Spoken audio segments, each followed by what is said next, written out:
Are you a podcaster? Maybe you've got that big idea and you're looking for a network to join. The multi-award-winning Ozcast Network can get your content to eyes and ears all over the world. Join now for the first month free, and you could be featuring this sound at the beginning of your podcast. Ozcast. Simply head to ozcastnetwork.com for details.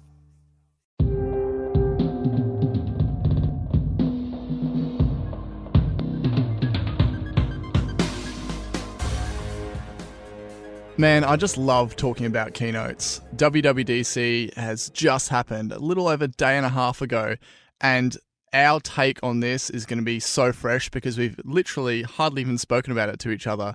So it's going to be quite exciting for both us and the listeners.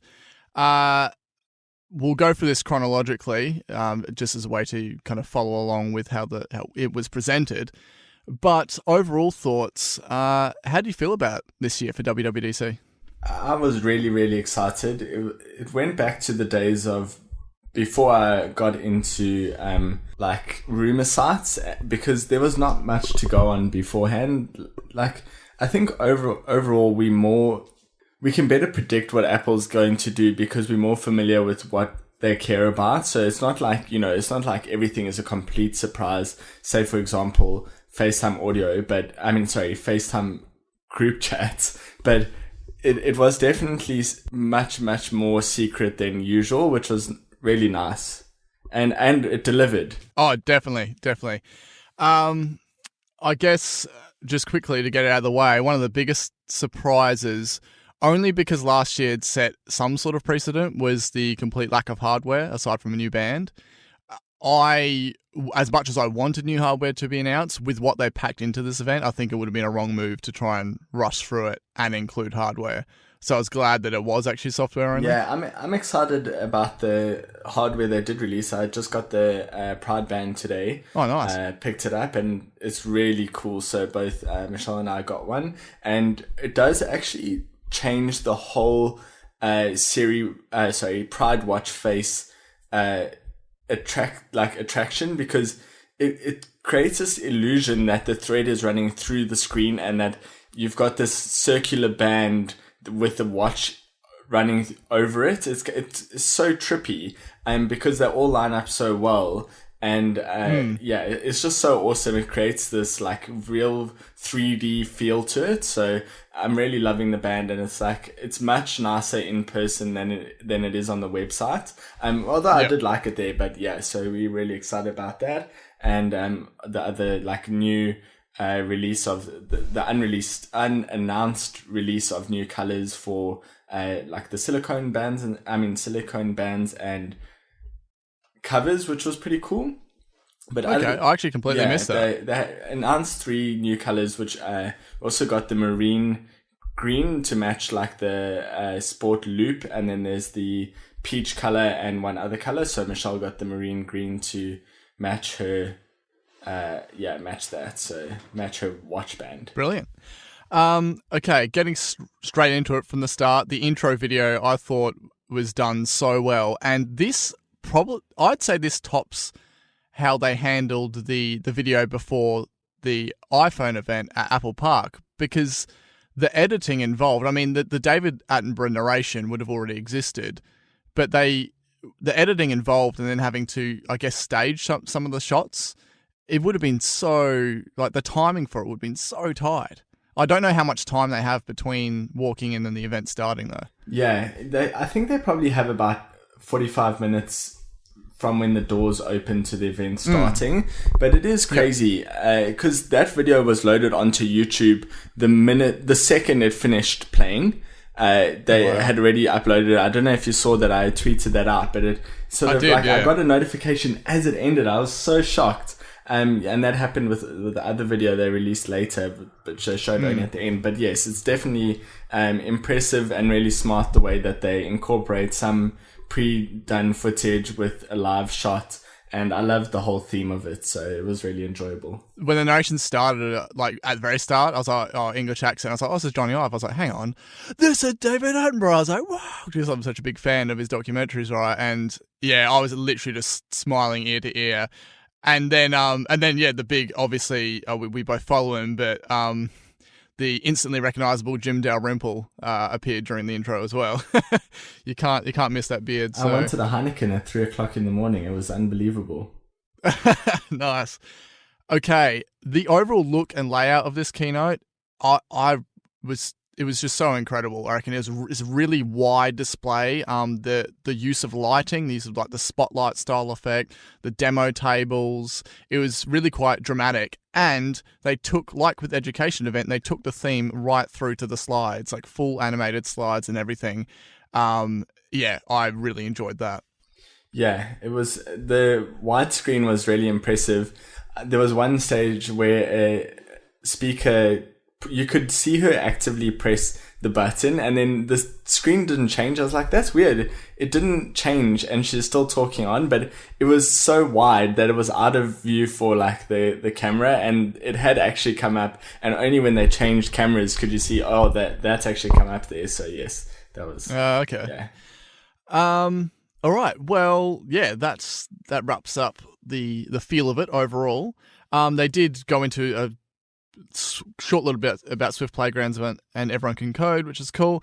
But yeah, kicked off with iOS 12. Instantly when they showed it off with the new wallpaper, I love the abstract background theme. I like the fact they haven't kind of tried to overdo drone photography. So I'm always into the sort of abstract style backgrounds, kind of similar to the ones that we got for iPad and that not too long ago. But yeah, the actual iOS 12 release itself, I think by us finding out that it's a bit more of a maintenance release, there's actually a lot of features packed into it, given my sort of lower expectations of what they're going to present. So yeah, all the stuff to do with speed improvements was great. Actually, Craig spent a while on that. Augmented reality.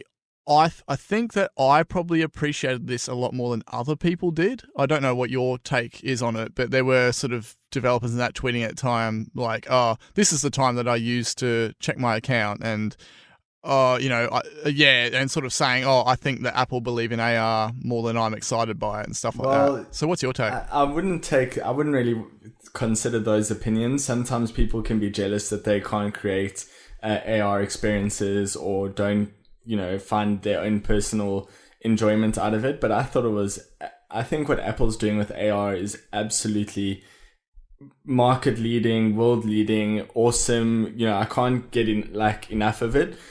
Have I really taken advantage of myself completely? No, but I can definitely see what's exciting about it. And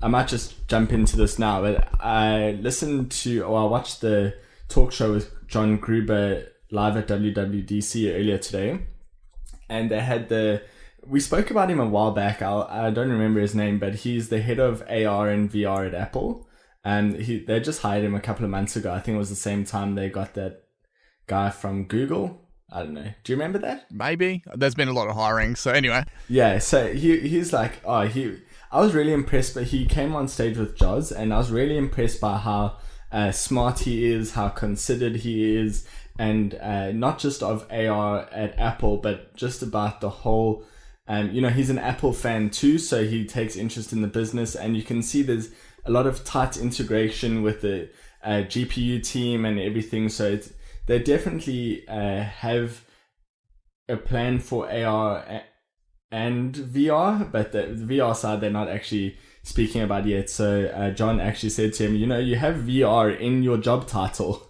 What are you guys don't do anything in VR. He's like, yeah, we better change that.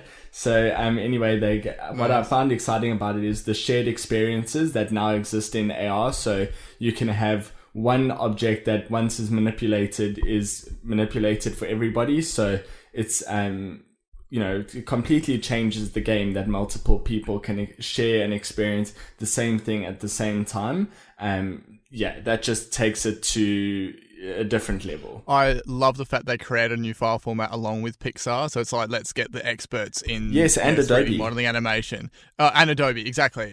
Incredible. And straight away this morning, because unfortunately we had a big power out yesterday, so work was off. But this morning I was speaking to my good friend Tim, who does some of the 3D work for my workplace, and straight away I was like, dude, USDZ, we're going to get into it. We have to do it because this is a perfect example of, okay, so where I work, we sell attachments for machinery, right? Sizing is a huge factor of it. And I was like, man, you've already got 3D models of our products. We better look into this, because if we can somehow down the line incorporate this into some form of app or have it on the website or whatever, it would be perfect, because people want to see, particularly in this, the market we sell to, they want to check sizing, see how it looks on their machine, etc., all that. If you could map a 3D model to the front of their machine and they can view it through an iPad or something, even at a trade show, amazing. So I'm super psyched on this. So much more than, I'm so glad that you have a more of a positive take on this. I just think people are bagging it too much and they're not thinking about all the impressive aspects and time that has gone into what they're doing. So I certainly think it'll pay off down the line. Yeah, definitely. And that was addressed too, because Gruber was kind of a bit more pushy on his questions this time.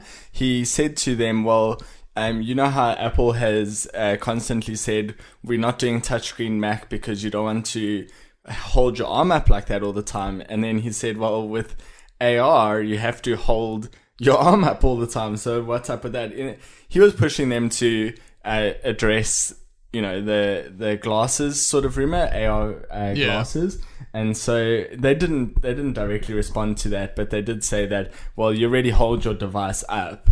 iPads and phones, so it's not different to how you already hold it, which I thought was at least a good deflection from them, because it is clear that, especially with shared experiences, that they are going to be doing some sort of wearable with it, just in terms of a business model has become entirely clear and obvious and successful side for them.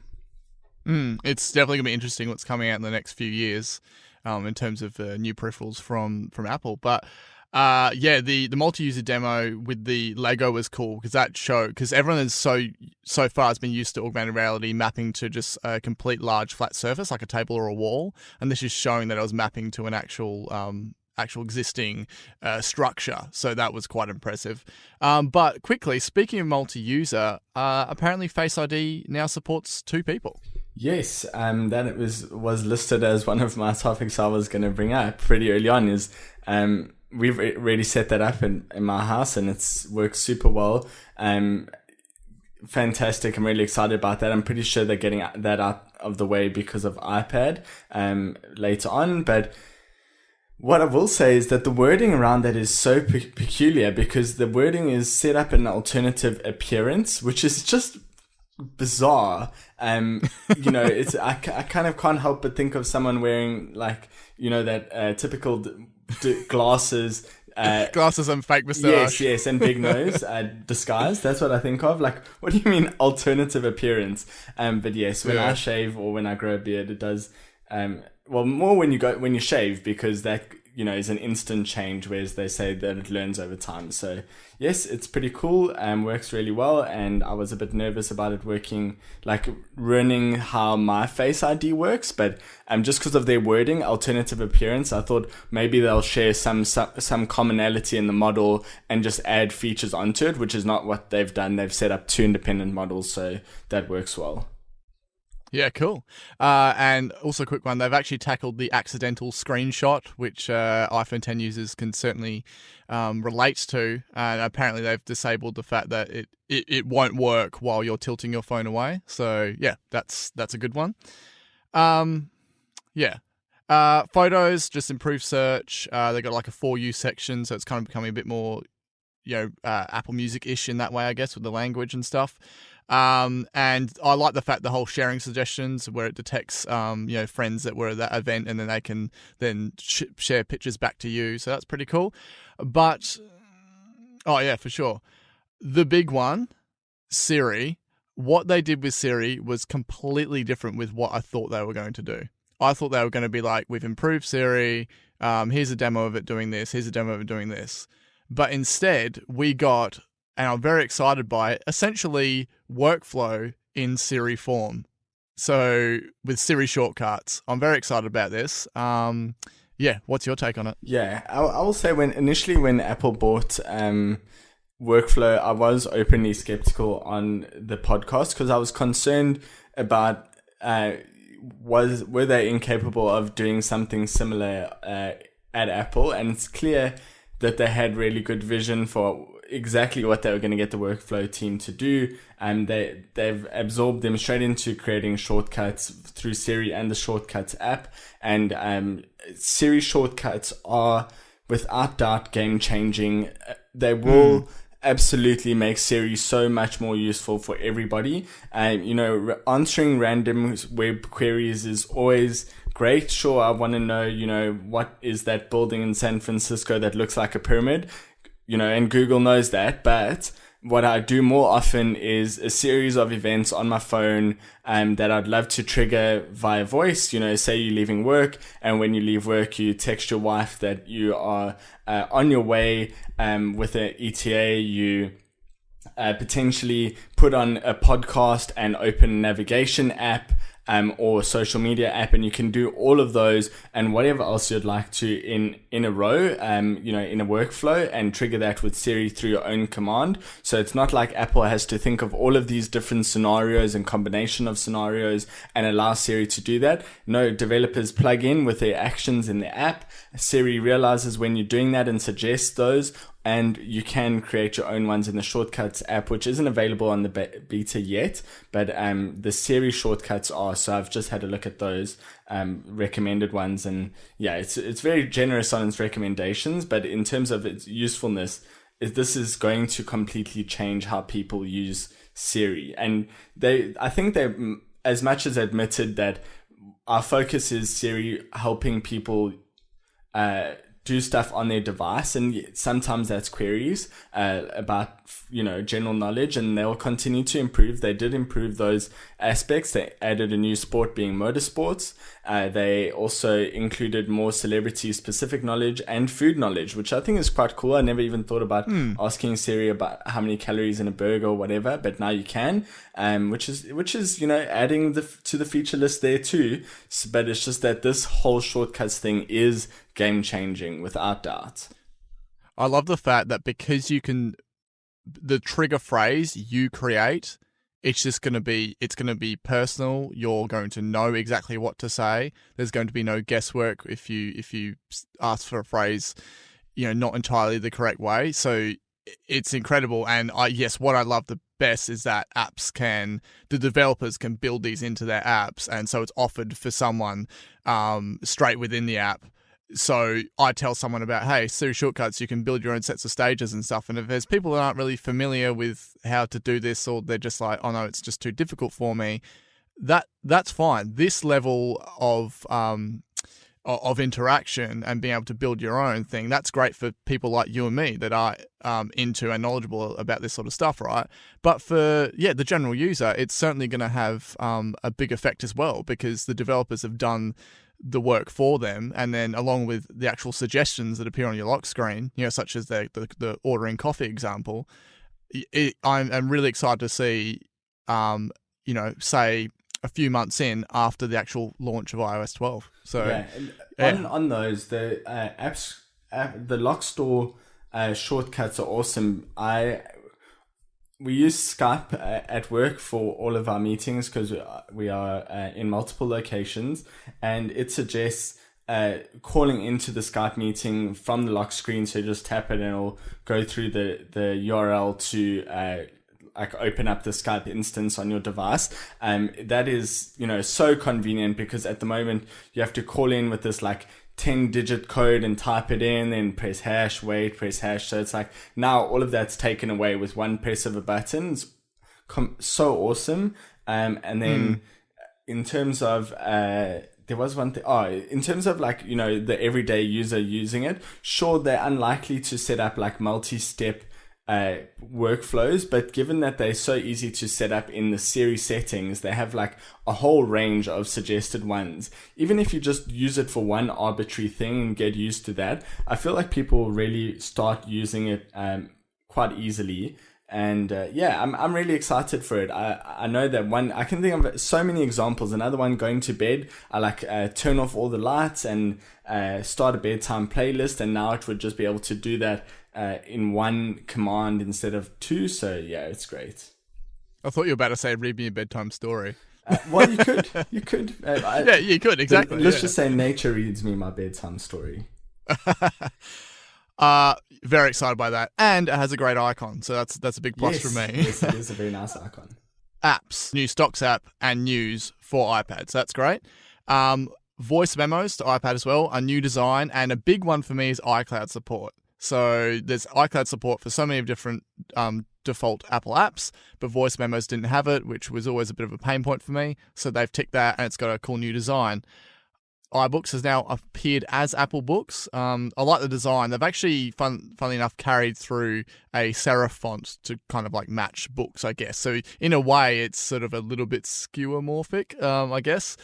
And I don't have CarPlay yet, but I know a lot of people really love the fact that you can get third-party navigation apps in CarPlay, particularly because of how many people use Google Maps. So that's a big one as well.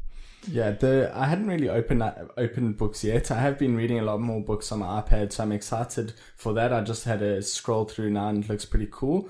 There's so many new features there. The new Apple News is quite interesting because on iPad it really does take advantage of the landscape screen. It has like a permanent sidebar, which is both a positive and a negative, but it does show that they are focusing on making that iPad specific experience. Now, there's one inconsistency I really hate about Apple News that used to work and then got broken in some version and doesn't work anymore. I don't know if you use Apple News a lot, but I use it every day so much, and I love using it on my iPad, but I really like personalizing things. So, favorite, like saving stories or liking stories, disliking channels, disliking stories. And they used to, on the phone, they have this interaction where you can swipe on the story headline and byline. Like you just swipe there and you can do that from the list of stories. And on the iPad, you can't do that. You have to use the share button and then do it from there. And it bugs me so much. Every time a new point update comes out, I always try to do that. But anyway, it never got fixed, so that upsets me still. Other than that, it's awesome. It could come. But this is exciting though. iPad getting more apps. But yeah, it's and then it's also cool that they then carried these through to macOS, but we'll cover that soon. All right, the digital health section, I guess, if you can call it that. I love this. Definitely going to talk about it. What I hate is the people that are out there being like, oh, look, Apple just copied Google. I'm like, do you really think in the space of time between Google I/O and WWDC that they suddenly created all these? Do you honestly think that they weren't working on them beforehand? It's just ridiculous. Yeah, people don't think. They really don't think. But they are awesome. I've been using it already. I'm on the iOS 12 on my phone, and I used it last night for between the hours of 11 and 6. It's sort of completely shuts down every app except for allowed apps. So I've allowed messages, phone, and banking, and those are the only ones allowed. And then all the other apps get shut down. As you know, all of the notifications on the lock screen are hidden, and it's great. And your screen was dark? Well, your screen was dark? I switched my phone, I locked the screen, so I can't remember, in terms of when I used it, I don't remember. Good question. Okay. Yes. Yeah, because that's a big one for me, is that they showed that during night time that, the notifications, not in your face, and then the actual screen itself was dark, and it was almost like an always on sort of style look. Yeah. But yeah, I was really excited by that because I hate getting blasted by a light wallpaper in the middle of the night. So, and then I also implemented social media cap 2 hours a day, so that has been interesting. But funnily enough, it counts WhatsApp as social media, so I might need to whitelist WhatsApp from that, and that would solve that problem. Just like, I don't know if you have anything else on digital health. Yeah, so well, basically, I just wanted to say that really like what they're doing with the weekly activity summary. You got the pickup per hour and stuff. But the fact that it is just a bit more app focused than Google's offering is cool. Yeah, so I thought the app limits were interesting. Now you said that you've turned on some stuff. So have you actually been received a notification when you're approaching the end of the limit? Yes. Have you had that yet? Yes. Okay. I did. Was it earlier or later than you expected in the day? Way earlier, but that was also because I woke up earlier than I usually would and just sat on social media. So let's just say significantly earlier than I would have liked. But you can also ignore them for specific, you can ignore the shutout for the rest of the day on per app basis. So, if you feel like, okay, well, I do still want to use it, then you can just override it. Obviously, if your kids had that, they wouldn't be able to because you'd have the passcode and they wouldn't. So that's convenient there. I like what they're doing with the parental controls. I don't have that issue yet. My kids aren't old enough. I don't sort of let them really use the devices yet. But yeah, it's certainly good that the tools are there in preparation for when I reach that point. Yeah, I think it's reasonable. Messages. Primarily Animoji and a new form, I guess a branch of Animoji called Memoji, which when they first announced the title, I was like, are there animated memes? I didn't think as in myself. I was just like, oh my God, what's this going to look like? And I quickly realized I was wrong. Tongue detection, that's cool. It's natural to when you're doing Animoji to try and poke your tongue out. So for that to happen is great. Ghost koala, tiger, T-Rex, all cool. But Memoji itself, great level of customization. And the fact that she created the demo live and she put it on her face was great to see as well. And then they've fully just gone. They're really taken the sort of Instagrammy, Snapchatty thing to the next level by incorporating this and sticker packs and everything within the camera. So I kind of find some of that stuff a bit tacky, but it's for people that love it, it's there. But yeah, Memoji itself, what's your take on it? Are you a fan? I think it's cool. I think it's awesome. So I think for quite a few contexts, it is really nice. For example, if you want to make a more personalized, happy birthday message and you don't have to worry about having a good background, that sort of thing, that's really useful. And then, I think if you maybe a bit more shy and you FaceTiming or you don't feel like you are ready for the day yet and you're FaceTiming someone that you can just throw on your Memoji, I think it's cool. Yeah. I think it's cool. Yeah. And it's out of the way for if you don't want to use it. How you're saying it's a bit tacky to have filters on the camera. Your camera app looks exactly the same right now as it did before. It's just you have to go into filters to get there. And if you don't want those are completely out the way. It hasn't got some tacky icon, some other thing where it's use me, use me, use me. It's just out of the way. Yeah. So yeah. I love the balance that they've got between the actual sort of level of the 3D modeling of it as well as the cartoon aspect. So it's not too cartoony, say Nintendo Me, but then it's not trying to be too realistic. And I just think this completely, absolutely craps all over Samsung's offering that they did earlier in the year. I know there's some funny face tracking comparisons between the two, and it's just night and day. So I don't like to, point out competition all the time, but I thought that was quite an obvious comparison to make. I'm super keen to make one. I actually want to make a few, and more and more, obviously, I'm using Animoji a bit. Used it for some Apple-sized video stuff, right? And I was like, well, who do I choose? I was like, I'll just choose the alien, okay? Because it's got the cool expressions on it. But yeah, it'd be certainly a lot better to be able to use a version of me with it. I was just trying to gauge whether Michelle was actually a fan or not. She tweeted about it, but I wasn't really sure. Yeah, she's a fan. Okay, all right. No worries. Just on, moving on from that, there's so many things. There's so many random things to talk about, features that I've come across. One of my, obviously everybody knows I love iPad, and for the last 6 months, I've been swiping down from the right-hand side of my iPad. I know that there's no notch to indicate this is that side and that's that side, but I was doing it anyway, right? And then I actively trained myself out of it. And then like 2 months later, Apple's like, hello, we have seen what you're doing and we've now corrected that. So, yay, whoopee, got it. I actually like the swipe down from the right. I love gestures. So, you know, I just need to get used to doing it on my iPad, but it feels like 1-to-1 exactly like my iPhone 10, and I just, you know, that is fantastic. So you know, it's also not saying, oh, this is only coming to the Face ID iPad, and you know, asking people to upgrade there.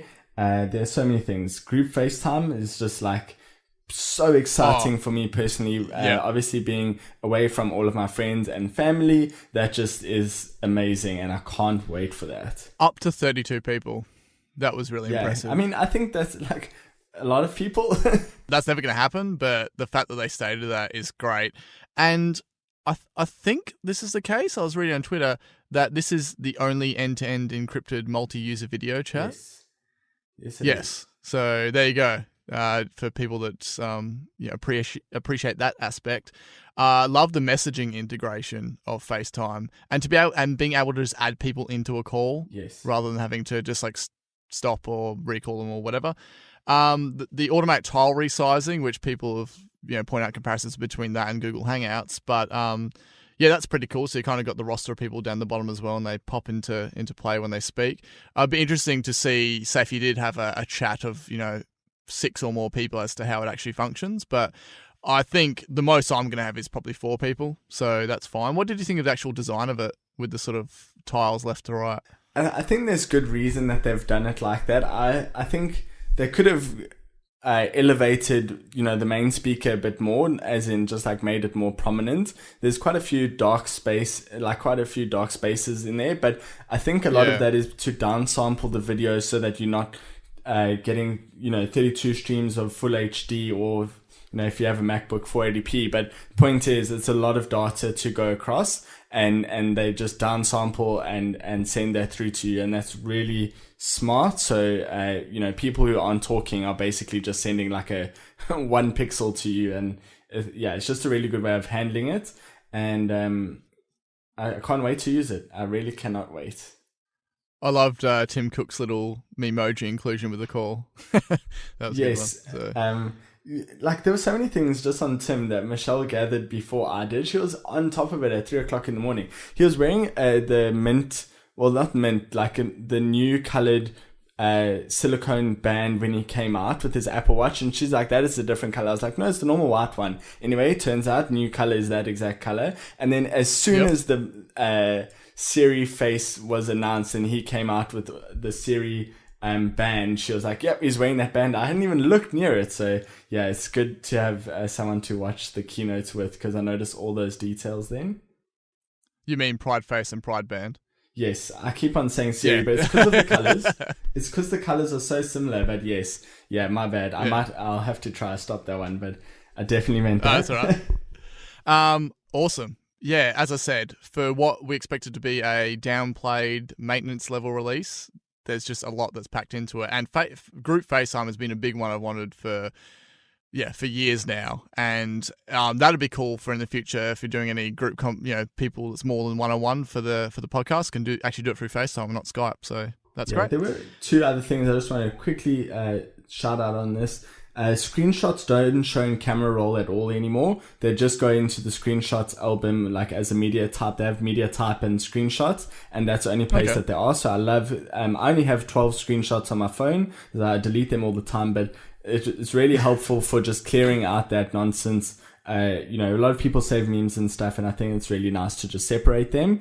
And then for me personally, the framework CreateML that goes hand in hand with Core ML completely elevates the machine learning game, and I'm really excited to actually use that myself. I started playing around with it last night. I have to install the macOS beta, which I can't do for another few weeks because I need stability, but in the meantime I'm learning about the frameworks and really exciting stuff, and Apple definitely knows what they're talking about when it comes to machine learning. Well, as soon as they brought that up, I was like, I can only absorb so much about it because I'm familiar with it, but I was like really excited to hear your thoughts on it. So it's great that you have such a positive attitude towards it.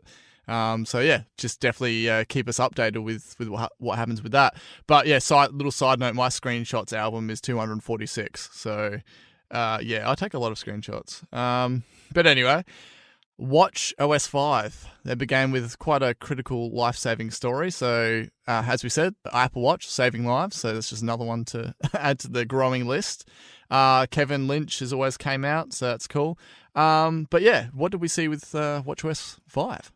Well, I think we might have to separate Kevin Lynch from bearded Kevin Lynch because it's like a whole different confident Kevin Lynch compared to the guy that came out with the first Apple Watch demo. But it almost looked a little bit fake, but anyway, I don't know. Maybe it is. Yeah.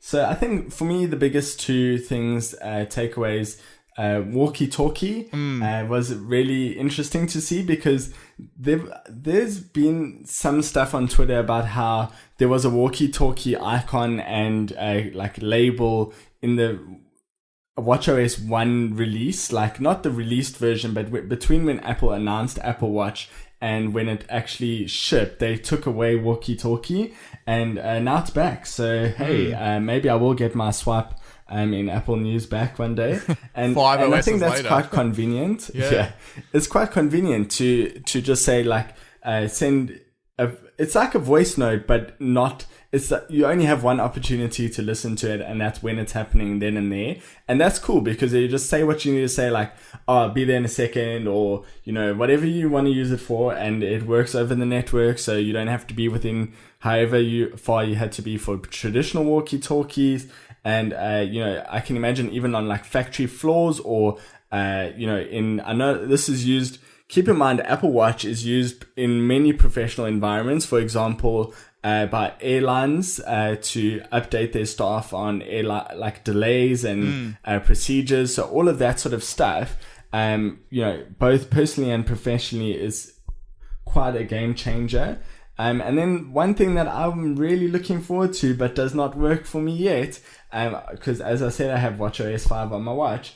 One thing I'm really looking forward to is raise for Siri and no hello Siri. So that is really exciting. Obviously I have HomePods everywhere, so I use those mainly, and I've had to actually turn off hello Siri on my phone. But just having that where you can just talk to it successively, is exciting. I'm really excited for it. Yeah, that was actually quite a surprise. I was like, how are they going to pull that off? There was actually quite some detailed discussion about it on Twitter, but yeah, I can't wait to use it, but I don't have developer access, and to be honest with any of these, I'm not going to run any of the betas. I'm going to hold back and wait until the final releases. We can get to the issues that I've had a little bit later, and they're only like 3 or 4, but okay. Yeah, those are significant. Other people will be interested by customizable control center. Oh yeah. I'm actually I'm really keen on that. The primary example being cinema mode, just because I have actually accidentally pinged my iPhone in the cinema twice now, and if I could just prioritize cinema mode higher, it's cool. It's I don't mind the design of the control center at all, and so yeah, being able to actually prioritize that is great. So yeah. Yeah, and then obviously a huge one. I've got it all in caps, but I should have brought this up earlier. Podcasts on Apple Watch. Yes. Oh, and it was said so quickly. It was so like it was like they didn't realize it was going to be a big feature. And what is really cool is that Marco created Overcast. He's on Accidental Tech Podcasts. There's the whole history of him trying to create an Apple Watch app, and he said just on their podcast they released at WWDC that basically with WatchKit and them allowing background audio and volume control, he'll actually now be able to create the Overcast watch app that he wanted. So it's not just good news for consumers who use the podcast app. This is actually opening it up a bit more for developers. So I'm really keen for that. That's probably the only thing that's tempting me to be like, oh, hey, I'll just get a developer account and install it. But great news. Yeah. It's what we've wanted, and finally it's here. Then there was also third-party apps in Siri Watch Face. Siri which Watch I'm Face, yes. excited for. Yes. I have a lot of thoughts as a consumer and as a developer around that one, which I'm excited about. And there are quite a few things. There's some quirky things that I might just quickly mention now. The dot, I don't know if you're going to like this, but the notification dot has changed from red to white. Okay. Yeah. And I mean, I'm fine with that. Like, yeah. I think for me mentally, because originally I associate... Hold on. This is different. On the Pride face, it's white. oh, On the Pride face, it's white, and on the Siri face, it's white, but on my Explorer face, it's red. wow. So it is different colors, which is... I've never noticed that before, so that's definitely Interesting. new. Okay. And and then they've dropped support for the original Apple Watch. So Yeah, that was going to happen. That was always going to happen. Okay. So competition with friends, I think is cool. They added yoga and hiking. If you do that, that's great. Keeping it, there's a pace alert for runners. I thought that was cool. I love the auto workout detection, particularly with the stopping it, like the suggestion, do you want to stop your workout? I've had, there's this watch group I'm part of, and people being like, oh, yeah, sometimes my hands are sweaty and I can't stop it properly. Or, okay, you can do this, or you could use Siri, and they're like, oh, I don't really want to do that in public. And yeah. I ran my fastest 5K and then I forgot to change the workout. So now, forever and always, my 5K would be, I forgot to stop it. So forever and always, my 5K will be the whole 5K plus my journey to Woolworths afterwards and then home. And it's just annoying. Yeah. And I'm so glad that can't happen anymore. Yeah, it's great. Right at the top of my list, which I've completely missed, was target pace. That is so exciting as a runner to see that. And, the notification side of it, sure, like letting you know when you're below that target pace. But it's just, I'm so excited about that. I can't wait to show a lot of these features to my wife because she actually just ran a 10K. She's really beginning getting into running. She's like, awesome. Started getting into running and then got the Apple Watch because she was into running. And and she's doing more and more of these longer runs. And I myself am just stuck to my tidy little 3K walk. But hey, I want to get into it too. But yeah, it's great. It's definitely helping people in all different ways, all different uses for Apple Watch. Also, they got the interactive notifications. That was cool. So be able to check in, the example, check into the Qantas flight. Yes, there's a cool little Australian one there. Did you see how often Qantas was demoed in the keynote? Yeah. There was the Tesla pulling the Qantas like airplane. There was the Qantas retiring its Boeing fleet. There was the check-in via the Apple Watch 3 times for Qantas to be demoed. I found that insane. Well, they are the spirit of Australia. Australia's like California. Yeah, I know. But it's cool for us. It's just like a little shout out, you know what I mean? The group notifications, actually. Group notifications! I didn't even mention that with iOS. What? Yes. Yeah, that's a huge one. That is a massive one. Yeah. And it looks great. I love the design of it. Yes. Okay, anyway, that's on Watch too. So... Yes. Yeah. And the Do Not Disturb features also on Watch. But yes, group notifications work really well. On Apple Watch 2, I love them. They look great, and yeah, it's so cool. There's actually a fair bit that was mentioned in the wishlist bonus bite that I just did that's actually been ticked off on this list, so that's cool. And you can actually, there's the WebKit part of it, so you actually view web content in messages and mail for whatever that's worth to you. So, hey, that's cool. So that's that. Okay, before we finish off on Watch, that gym kit demo that lady did. We have to talk about that. Yeah. She was... amazing, exceptional. Yeah, I know. I mean, so one of the things I just wanted to get off, get out up front is all of the women that present on Apple's stage work on those products and are damn smart people. Now, she did what almost nobody could do, which is remain calm during a presentation. Yeah. Exercise and not even sound out of breath and not forget a single feature she was demoing. I thought she was really impressive. So impressive. Because just the intensity of actually presenting at WWDC, like the pressure, knowing the millions that are watching, and like that in itself is just like, wow. So to even get up and present, to do it flawlessly, to do it while exercising and maintain composure, it's, yeah. I mean, I don't know if they hand out awards for this sort of thing, but she should definitely get something. But I reckon she must have trained Craig for what to do if Face ID fails. Yes. Because he handled that like a pro, and I can only imagine he learned from the best. He was probably just thinking, oh, Christmas is coming, and then did his ho, ho, ho thing. So, yeah, Watch was great. It had a fair bit packed into that, so that was awesome to see. What had more than last year, but that's a very low bar, is tvOS 12. Yeah, do you want to quickly run through what you took from tvOS 12? Well, not much really, but as you say, the bar was low. So Dolby Atmos surround sound. That's exciting if you have a Dolby Atmos sound bar. It's sort of like this 3D sound stage. I think it's the only content box like that has both Dolby Vision and Dolby Atmos. So yes, that's a unique differentiator for Apple TV. I am a huge fan of saved passwords being transferred from your phone to your Apple TV, not in a batch, but it will read your iPhone or your iCloud account and then get your saved passwords for apps. So because I mean it's such a mission typing them in at the moment. Yep. And on that, I'm reminded of a great Apple iOS feature, which is using Siri to recall passwords. So you can say, "Show me my Netflix password," and it will go into the saved password section into Netflix and display it there. So convenient, so awesome. I love it. Oh wow! I actually didn't even know that exists. That's cool. Yeah, that's great. Yeah, well, that's new, but on iOS 12. But yes, that was my main thing for tvOS. They had some live TV stuff, but nothing that seemed specific to Australia yet. So if they do, that'd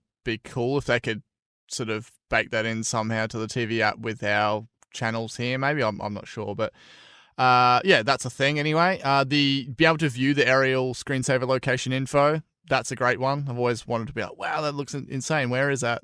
There you go. You can find that out. And they included a new one from Earth, which just looks really detailed. That was awesome. I almost want to buy a 4K TV just for that or something, like seriously. Yeah. Well, JB has some specials. So I think the cheapest 4K TV, the only downside is that it has a gold bezel, but it's $4.99. So anyway, that's it's very attractive thought. So yes, I thought that was awesome.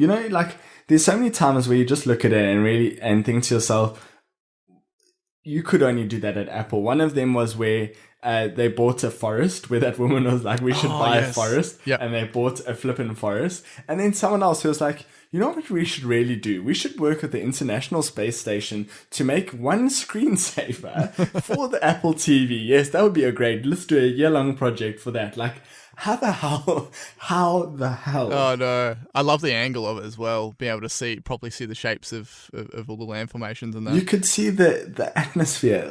For me, this is just insane. It was incredible. I can't wait to see it. But something that was very weird, very quickly, is they mentioned about when you link your Apple TV with your phone, it'll automatically install the TV remote app. I was like, okay, cool. The auto install, that's fine. And then when I went to the site to just get a recap of all the announcements, it's like coming this fall. And I know they mean auto install, but the headline is talking about use your iPhone as an Apple TV remote. I'm like, this is already there. And funnily enough, a previous guest on the show, Heidi, she was sort of messaging back and forth during the live stream, and she's like, oh wow, that'll be good for you because I know how much you use the app. I'm like, yeah, this is nothing new. And she thought it was new because she didn't even use it. So it's kind of hidden away a little bit, I guess, because you have to go to the settings first to add it. But yeah, I don't know, a little bit confusing. But yeah, it's slightly confusing wording, but the automatically installing is convenient because people are obviously not going and installing it. So yeah that good idea. Okay, one that I was really hanging out for was macOS, and then of course if they did anything involving anything relating to the secret Marzipan project. Now by this time, they get to macOS at the end, I thought, okay, and they started getting into it, I was like, okay, well this is going to be it. Like they're not even going to touch on that, but they directly addressed it. But before that, we had Craig come back out. New theme, new name, macOS Mojave, which I love the look of it. The desert theme, the dynamic wallpapers, the photography used is minimal. It's got the type of colors that I like. Everything. I was feeling really excited about it, right? And then they went on further to introduce dark mode, which looks very nice. And a big one for developers is dark mode with Xcode as well, right? Now, I thought at this point they'd be like, really push dark mode. Everyone's like, wow. And then they'd be like, oh yeah, and we love dark mode so much, we made it available for iOS and everything. But that never happened. What's your thoughts on it being on one and not the other? Do you think they're kind of road testing dark mode on one platform before they bring it elsewhere, or? No, I think this is the progression they want to. This is the direction they want the apps to flow. Like, I know that there are some really good professional apps that are Mac OS only, but in reality, they would at least first cater for the millions of apps that are in iOS and just try and make them an easy port. And the legacy framework is the macOS one. It's much more difficult and not fun to use. So to me, it's the logical direction that they would take them in. I'm hoping for people like you that they do the crossover in both directions. But I think just in terms of livening up the App Store and getting people using Macs again, will be their focus, at least this year and next year, and then we'll see where they go after that. Yeah, what I loved is just the fact they did that. They gave enough time to it. They brought enough excitement to it, because you compare this to the High Sierra announcement, and it's just like literally night and day. But the High Sierra was cool, but it was a bit more sort of like, if you appreciate, hey, new file, this with the file system, this with the compression, let's make fun of the name. And it's kind of like this time they're like, okay, let's get a bit more serious. That's what it felt like to me, right? But I have a theory, okay, and you're probably going to shoot this down in flames, but what if, okay, so you know how when iPhone 10 was going to come out and Animoji was only available in the Gold Master as to way to not leak the fact that it was coming because of the new phone, right? And they had all the iOS 11 betas leading up to that point. What if, aligning with the new phone, iPad, whatever announcements in September, dark mode just appeared in the final release? Like, no one knows that it's coming, and then suddenly it's there. Could happen, because now they're going. Maybe it could happen. Like a secret little, like they're holding it out just for a little bit of extra wow factor. OLED screens, possibly.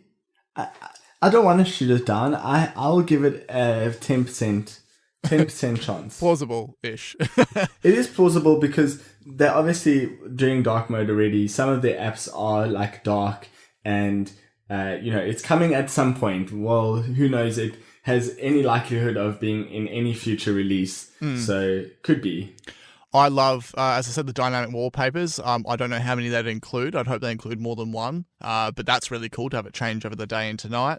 I'm a huge fan of that. I said that in the Wishlist episode. I'm a huge fan of, with Apple TV, light theme during the day, dark theme during the night. I want to see more of that. I want to see that with iOS. So that'd be great.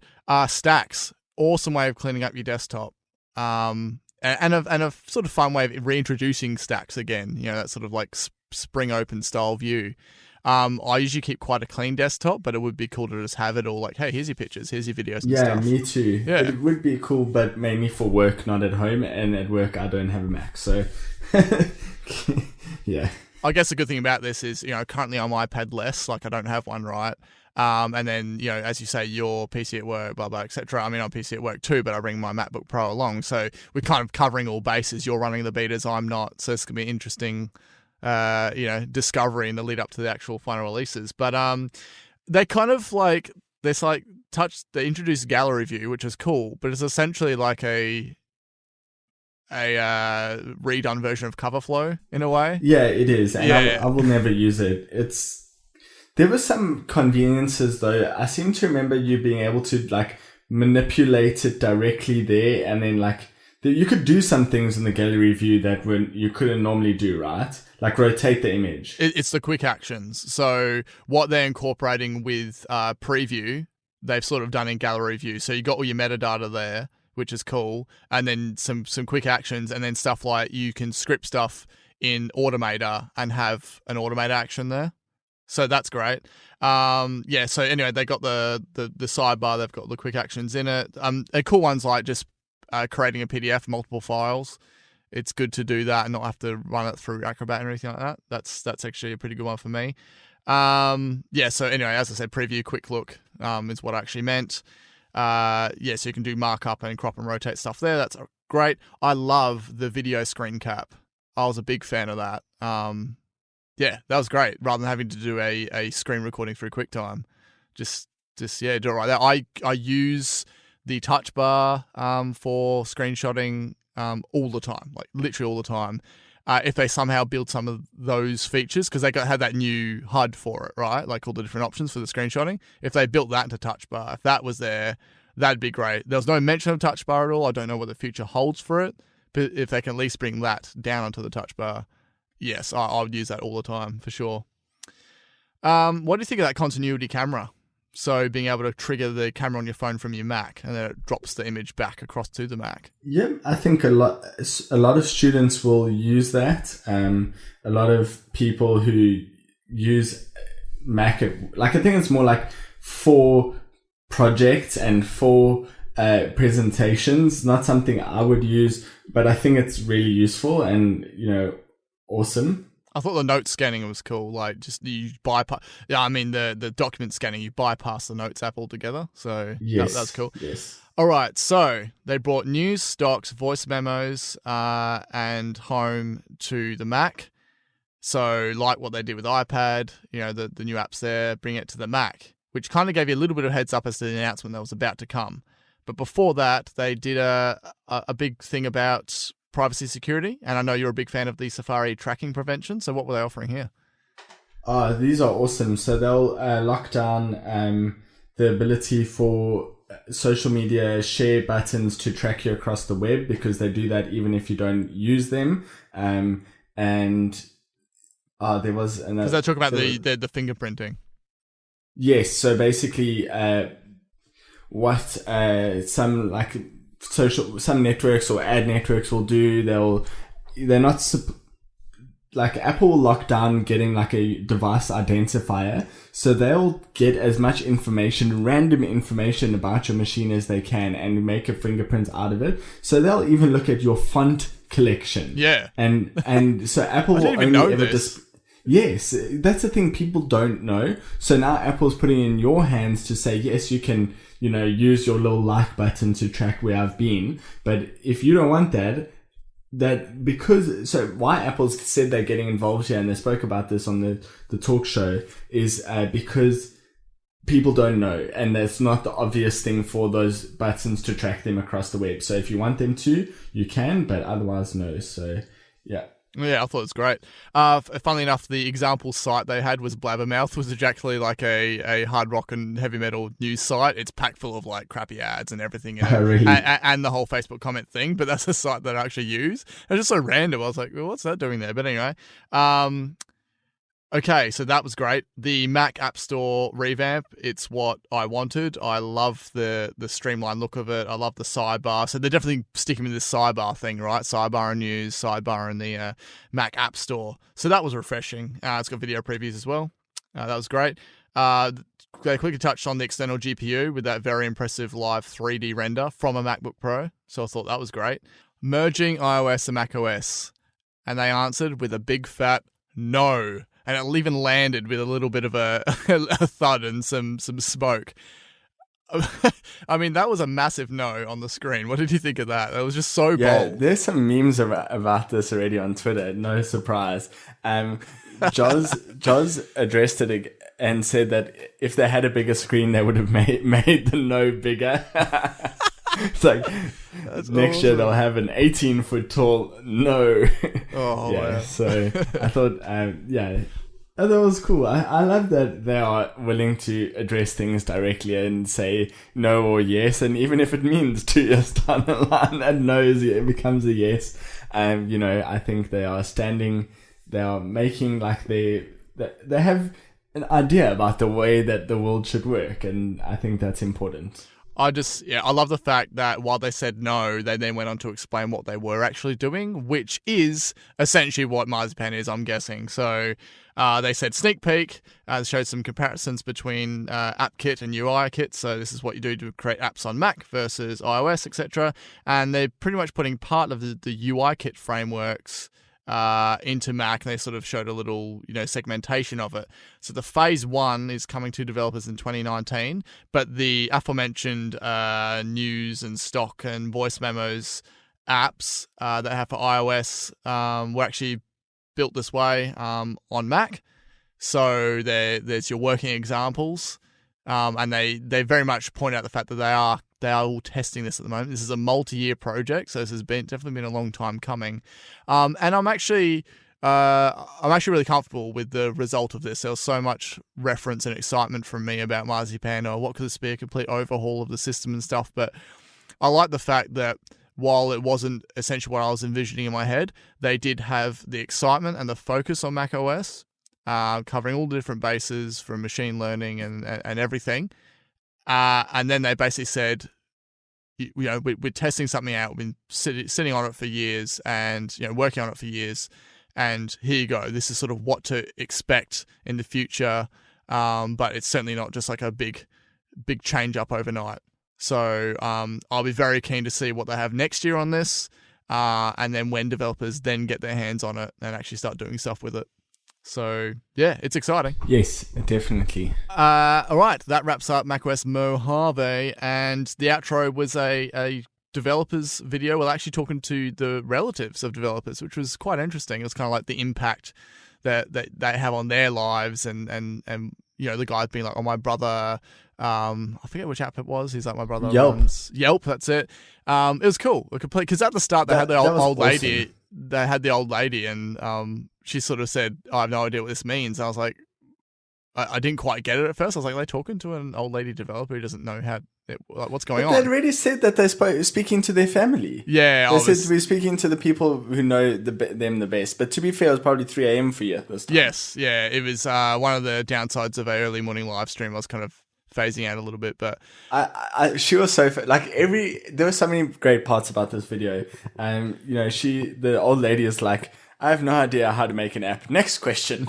That just made me crack up. And then, the one woman gets her brother's app name wrong. She calls it the creative when it's the collective. I don't know how people can get things wrong. Who could possibly get things wrong? Call it this Siri watch face instead of the Proud watch face. What an idiot. Oh, and then, they had the guy who his brothers founded Yelp, which was, as you mentioned, and he was really it just was really inspiring all around.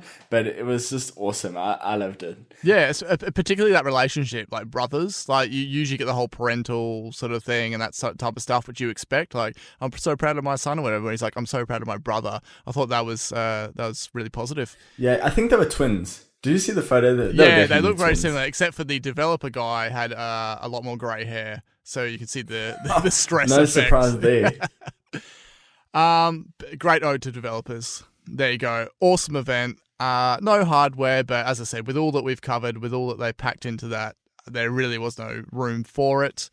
It's ticked a lot of boxes, a lot of areas. There's still, some things that I'm waiting to say. I was hoping they'd cover, horizontal Face ID. Again, maybe that comes later when they announce the September event or not. I'm not sure. But yeah. It was a good event, and I just get really annoyed at people that say, "Oh, there wasn't much in it. Oh, it wasn't exciting."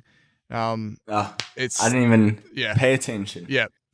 Well, there you go. That's our take on WWDC 2018. And I also just realized it's literally only like a few months away until the next event. I keep thinking that they're half years, but they're not. They're actually closer than yeah.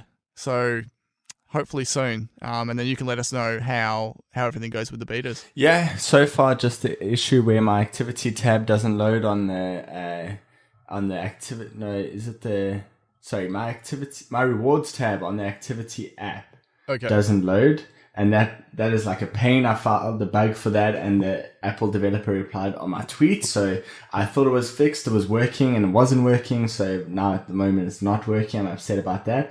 And then I had another issue, but it was damn. I've had 1 or 2 issues, but overall it's pretty damn good. I was saying for a beta 1 ever. Yeah, because I remember the iOS 11 beta 1, I think, was just really there was a lot of complaints about that. So it's very positive to say. The iOS 7 beta 1 ruined every single third-party app. So for 3 months, I only used my iPhone with basic installed apps when none of my friends and family used iMessage, so everyone was using WhatsApp. That was a terrible experience. Nowadays, 1 or 2 bugs, so what, 1 random tab that I barely ever go to, I only obsessively check it now. That really doesn't matter. Hashtag beta and my Siri, my raise to wake Siri doesn't work on my watch, and that is really upsetting. There you go. That is our WWDC 2018 wrap-up. I'm sure we'll talk more about it in the next episode.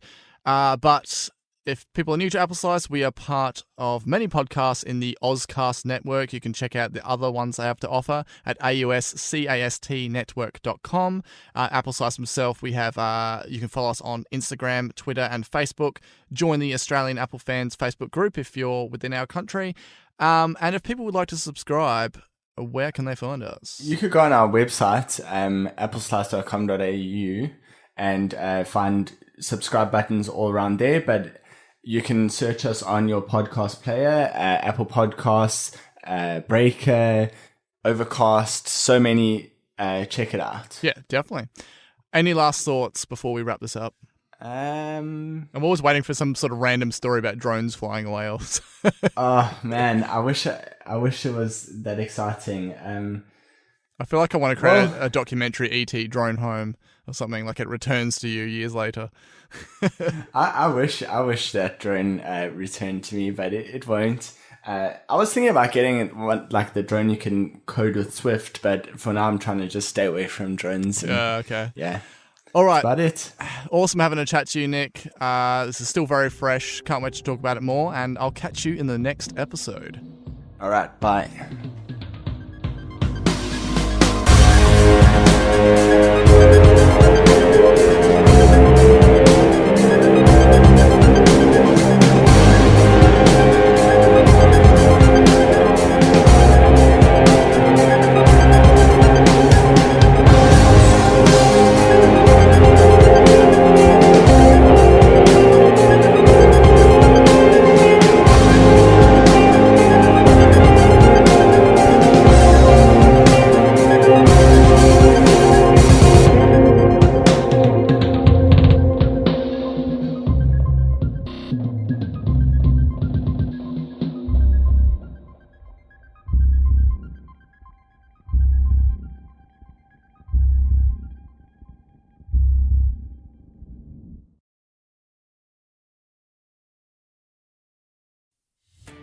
Are you a podcaster? Maybe you've got that big idea and you're looking for a network to join. The multi-award-winning Ozcast network can get your content to eyes and ears all over the world. Join now for the first month free, and you could be featuring this sound at the beginning of your podcast. Ozcast. Simply head to ozcastnetwork.com for details.